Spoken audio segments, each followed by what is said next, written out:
안녕하십니까. 호구로 투자는 쇼킹 부동산입니다. 시세 분석 서울 지역 사라진 매수세 집값 하락했나 한번 살펴보겠습니다. 영상 전에 구독과 알람 설정 부탁드리겠습니다. 자, 10년 만에 있었던 연속된 기준금리 인상으로 1.0%의 기준금리가 만들어졌습니다. 자, 과연 어떤 변화가 있는지 한번 살펴보겠습니다. 자, 먼저 서울 아파트 거래량 추이부터 볼게요. 12월 3일 기준 아파트 거래량 10월달 거래량이 2,300건을 확정됐습니다. 9월달 2,700건에 비해서 400건 정도가 하락이 됐네요. 자, 11월달 거래량은 767건입니다. 이게 많은지 적은지 알려면은 11월 3일에 10월 거래량과 비교하면 되거든요. 그런데 거의 절반 수준 가까이 감소했습니다. 계산해봤더니 마이너스 42% 감소해요. 자, 그러면은 11월 달 거래량이 어느 정도 등록될지 대략적으로 느낌이 오시죠? 아마 2,000건이 안 될 겁니다. 한 1,700, 1,600건 수준까지 떨어질 가능성이 있어요. 그러면은 9월, 10월, 11월 3개월 연속 거래 급감 상황이 이어지고 있다는 겁니다. 자, 사람들이 안 사다 보니까 수도권 아파트의 매수자 우위 시장이 형성됐습니다. 한국부동산원에서 발표한 수도권 아파트 매매 수급 지수가요 99.3을 기록을 했습니다. 100 미만일수록 매수 심리가 위축됐다는 것을 의미해요. 자, KB국민은행이 발표하는 매수 우위 지수를 보시면요 확실히 꺾였다는 게 눈에 보이실 겁니다. 서울의 매수 우위 지수가 지난주 60.2에서 59.9까지 하락을 했다는 거예요. 자, 이게 불과 9월 6일까지만 해도 120을 넘었었는데 지금 거의 절반 수준 이하로 떨어졌다는 거죠. 자, 한국부동산은 주간 아파트 가격 동향도 간략하게 말씀을 드리겠습니다. 서울 지역이 상승률이 0.1%로 전주 대비 상승률을 0.01%포인트 줄였습니다. 기준금리 인상 전에 0.2%포인트 상승했던 게 절반 수준 가까이 떨어진 거예요. 전세 가격 변동률도 보겠습니다. 지금 부동산 가격을 안정시키기 위해서는 일단은 전세 가격부터 떨어져야 됩니다. 전세 가격이 떨어져야 지금은 매매 가격을 하락시킬 수 있는 구조인데 전세 가격은 0.1%로 전주 대비 상승률이 0.01%포인트 줄어들었습니다. 확실히 대출 금리가 많이 올라가다 보니까 고가 전세 수요가 좀 줄어든 게 티가 나실 거예요. 그러다 보니까 거래가 안 되고 매물은 계속 쌓이고 있는 중입니다. 자, 이런 현상은 KB 부동산 통계에서도 확인이 가능합니다. 수도권 아파트 가격 상승률은요 9월 6일 같은 경우는 0.6% 상승률이었거든요. 자, 그런데 이번 주에 발표된 건 0.17%였습니다. 매매 가격뿐만 아니라 전세 가격 상승세도 0.4% 수준에서 0.12% 수준으로 거의 3분의 1 이상 상승폭이 줄어들었다는 부분이죠. 자, 그러면은 통계로 나온 것도 알겠고 거래량도 줄어든 것도 알겠다. 그러면은 과연 집값이 하락했는지 한번 살펴보겠습니다. 자, 서울 지역 대표 10개 단지를 분석을 해드립니다. 한강 이남 지역의 6개 단지, 그리고 한강 이북 지역의 4개 단지를 정리드렸죠. 저희가 경기도 지역도 이제 고루고루 체크를 해드릴 건데 그건 다음 주에 영상이 올라올 것 같습니다. 자, 먼저 반포자이 아파트 살펴보겠습니다. 3,410세대의 대단지 아파트 단지 이중 35평이 무려 1,363세대나 됩니다. 자, 반포자이 같은 경우는 지난주에 최저 급매물이 32억 원에 등록이 되어 있었는데 이번 주에는 변동사항이 없었습니다. 자, 개포 레미안 포레스트 아파트 살펴보겠습니다. 이 아파트는 2296세대의 대단지 아파트, 그중 26평을 체크해드리죠. 전용 59제곱미터는 782세대로 구성되어 있습니다. 올해 최고 실거래가는 22억 5천만 원인데 지난주에 21억 5천의 최저 급매물이 등록되어 있었죠. 이번 주에는 살펴봤더니 변동사항은 없었습니다. 자, 교육의 중심인 도곡 레슬 아파트 3,000세대 아파트 살펴보겠습니다. 이중 33평 전용 84제곱미터가 806세대로 구성되어 있고 올해 최고 실거래가가 32억이었습니다. 지난주에 최저가가 32억이었는데 이번 주에도 변동사항은 없었어요. 지금 대부분 아파트 단지들이 이렇습니다. 최고 실거래가 또는 최고 실거래가보다 약간 높은 금액의 최저 호가가 형성되어 있다는 거죠.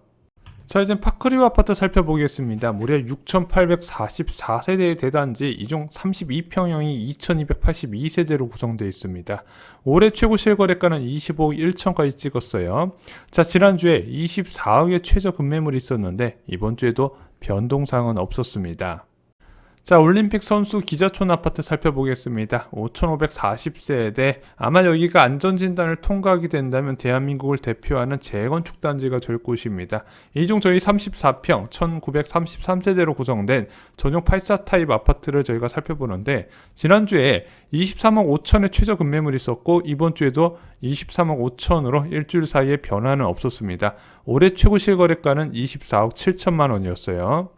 자, 음아파트 살펴보겠습니다. 4,424세대 이 대단지 음아파트, 대한민국을 상징하는 재건축 단지죠. 2006년 부동산 버블에도 재건축 아파트의 상징이었고 지금도 똑같습니다. 기가 막히게 그때와 지금과 재건축 사업 속도가 정말로 발전한 게 하나도 없는 지역이에요. 자, 저희는 34평 전용 84제곱미터에 1750세대의 시세 변화만 체크를 하겠습니다. 지난주에 27억 6천만 원이 급매라고 올라왔는데 이번 주에는 변동사항은 없었어요. 올해 최고 실거래가 27억 8천만 원인데 그거와 거의 차이가 없다 보시면 될 것 같습니다.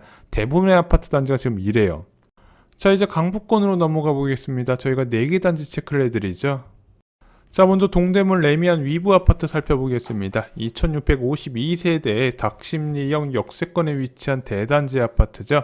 올해 최고 실거래가가 전용 84 타입 33평 기준으로 15억 5천까지 올라갔고요. 지난주에 체크했을 때는 최저금 매물이 15억이었는데 이번 주에도 변동사항은 없었습니다. 다만 이 84 타입의 15억 매물이 좀 쌓여가는 모습이 나타나고 있긴 하지만 이것이 본격적인 하락 신호라 보기는 좀 어려워요.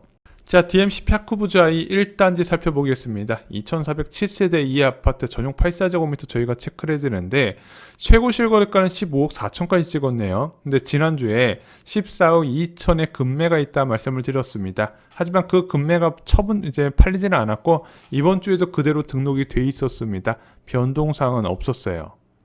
자, 중계그린 아파트 살펴보겠습니다. 30대 영끌의 대명사가 바로 이 노원구 지역에 90년대 전후로 지어진 아파트들이죠. 자, 저희는 이 아파트 중에서 21평 1645세대의 시세 변화를 체크를 해드립니다. 지난주에 6억 7천만 원의 급매물이 있었다 말씀드렸는데 이번 주에도 그 매물은 소화되지 않고 변동사항은 없었습니다. 올해 최고 실거래가 7억 2천에서 다소 하락한 모습. 지금 이제 많은 언론들이 외곽 지역에 뭐 도봉이나 노원이나 하락한다고 이야기를 하지만 아직까지 올라간 거에 비해서는 아직까지 뭐 크게 뭐 변화가 있었다 이렇게 말씀을 드리기는 어려울 것 같습니다. 자, 성산시형 아파트 살펴보겠습니다. 월드컵 경기자형 초역세권 3710세대의 대단지 아파트죠. 자, 저희는 1330세대로 구성된 전용면적 50.3제곱미터 20평 아파트의 시세를 변화를 체크를 해드리고 있습니다. 2021년 최고 실거래가는 21억 2천만 원인데 지난주에 21억 3천만 원으로 오히려 최고 실거래가보다 더 비싸게 등록되어 있어요. 이번 주에도 별 다른 변화는 없었습니다. 자, 그래서 이번 주에 전반적인 시세를 봤더니 모든 10개 아파트 단지가 지난주와 똑같은 흐름으로 이어가고 있었습니다. 뭐 매물 소화된 것도 안 보이고 그렇다고 집주인들의 호가를 낮추지도 않았습니다. 지난주에 10개 단지 중에서 4개 단지 호가 하락한 거에 비해서 이번 주는 큰 변화는 없었다는 거죠. 자, 쇼킹부동산에서는 두 번째 금리 인상의 의미를 여러 차례 말씀을 드려왔습니다. 어떤 의미가 있다 말씀드렸죠?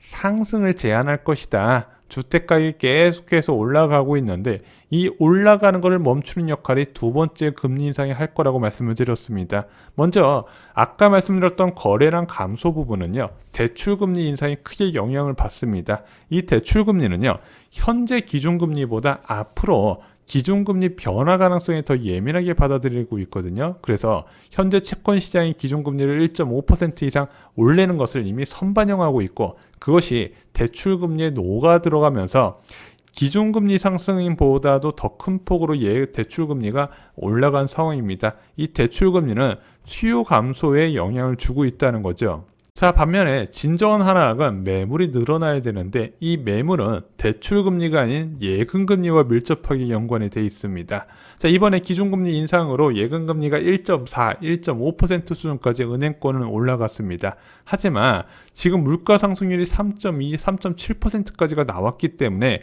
여전히 실질금리가 2% 이상 낮은 마이너스 상태라는 걸 잊으시면 안 된다는 거죠. 이것이 매물 증가를 부르고 있지 않다는 겁니다. 그래서 수요는 줄어들고 있지만 공급 변화도 없기 때문에 생각보다 가격 변화는 안 나타나고 있다는 겁니다. 이것은 매매와 전세 모두 적용되고 있어요. 다만 꼭 팔아야 되는 매물들이 있거든요. 주택을 갈아타는 과정에서 그런 매물들이 소화가 안 되면서 이제 매물은 계속해서 누적해서 쌓이고 있지만 그 속도가 아직까진 가파르진 않는다는 거죠. 자, 아직은 차분하게 기다려야 되는 시기가 맞는 것 같습니다. 자, 지난 7년 동안 주택가격이 끝도 없이 올라가면서 과연 현재와 같은 거래 극감과 매수 심리 위축 한 번도 없었을까요? 제가 알기론 거의 매년 한 번씩 있었습니다. 자, 이렇게 우리가 생각할 때는 부동산 가격이 크게 변화할 것 같은 지표들을 보이고 있지만 실제 매도자 입장에서 이것을 그렇게 겁내고 있지 않다는 거죠. 그래서 필요한 것이 바로 추가적인 지속적인 금리 인상이라는 겁니다. 그런데 이번 11월 달 CPI가 발표되면서 1월 금리 인상은 사실상 확정이 됐지만 이때 금리 올려서 1.25% 된다 하더라도 여전히 부동산 시장에는 완화적 통화 정책을 유지하고 있거든요. 실질 금리를 봐야 되는데 여전히 2%에 훨씬 못 미친다는 겁니다. 그래서 추가 금리 인상 아무리 못해도 부동산 가격에 하락에 영향을 주기 위해선 1.5%가 필요하다 말씀드렸는데 제가 보기에는 지금 1.5%라는 기준금리가 빠르면 4월 중에도 가능하지 않을까 좀 이렇게 예상을 하고 있습니다. 자, 이렇게 1.5% 기준금리가 나올 때 전세 매물이 증가할 것이고 전세 수요가 감소하면서 전세 가격 하락 그것이 매매 가격을 하락시키는 요소가 될 것이다. 이렇게 말씀을 드립니다. 자, 이렇게 주택가격이 천천히 떨어지니까 애가 타시는 분들도 계시겠지만 실제로적으로 주택가격은 급하게 오르고 천천히 내려가는 습성이 있습니다. 그런데 이렇게 급하게 올라갔던 가격이 급하게 떨어지는 경우도 있는데 바로 이런 지속적인 금리 인상 시기에 입주 물량 증가가 늘어나면 충격적인 결과가 나타난다는 거죠. 왜? 역전세는 일어나기 때문이라는 겁니다. 앞서 말씀드렸죠. 전세 가격이 하락해야 매매 가격이 하락하는 구조인데 이 전세 가격이 급격히 하락해서 2년 전 시세보다 더 크게 하락할 경우에 매매 급매물이 크게 증가한다 말씀드렸습니다. 쇼킹 부동산원 아파트 교과서에 보시면요. 과거의 사례가 자세하게 나와 있습니다. 자, 그럼 이 다음 역전 사례는 언제일까? 저는 2023년을 말씀드렸습니다. 저희 서적을 통해서 과거의 사례를 통해서 미래의 기회를 잡으시기 바랍니다. 이상으로 영상 마치겠습니다. 좋아요, 구독, 공유 꼭 부탁드립니다. 감사합니다.